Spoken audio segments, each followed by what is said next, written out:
Hello bachcho, let's read the question first. And question states that a uniform copper rod of length 50 cm and diameter 3 mm is kept on frictionless horizontal surface at 20 degrees Celsius.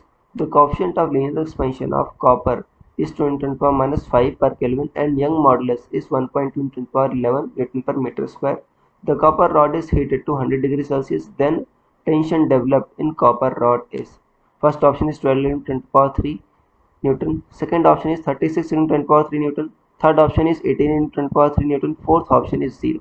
So student सबसे पहले समझना होगा की concept क्या use हो रहा है. की कंसेप्ट इज थर्मल एक्सपेंशन. सो की concept will be thermal expansion.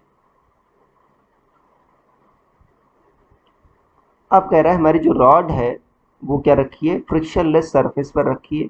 मतलब इस पर कोई भी आपका हॉरिजॉन्टल डायरेक्शन में कोई फोर्स नहीं लग रहा. तो जब आप हीट करोगे तो ये क्या होगी, फ्री टू एक्सपेंड होगी.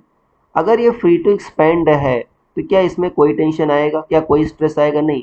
इसमें कोई भी स्ट्रेस या टेंशन नहीं आएगा. तो टेंशन इक्वल टू जीरो होगा आपका इसमें. क्योंकि अगर देखो जो स्ट्रेस आपका आता है, फॉर एग्जांपल ये पढ़ा होगा आपने, जब मान लो इसी रॉड को अगर आप फिक्स वॉल्स के बीच में अगर प्लेस कर दो तो अगर अभी हीट करोगे तो ये एक्सपेंड होना चाहेगा, बट ये एक्सपेंड नहीं हो पाएगा. क्योंकि एक्सपेंड नहीं हो पाएगा इसलिए इसमें अभी स्ट्रेस आएगा. तो इस केस में आपका tension not equal to zero आएगा.